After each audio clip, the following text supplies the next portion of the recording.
how to change HEIF or HEIC to JPG on your iPhone 17, 17 Pro, Pro Max or any iPhone. For example, this is the HEIF. For that, you need to go your file and create any folder.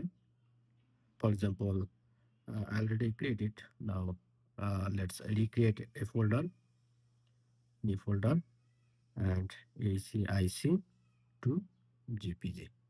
Create a folder and open the folder as well. Open the folder. Now go back to your photo gallery and which photo you want to convert. For example, I want to convert this 4 images or another. Then press on this three dotted line, press on copy. Now go back to your folder. Now simply press and hold and paste it here. And once you paste it here, now if you check your get info image quality, then you can see it's convert as a JPG.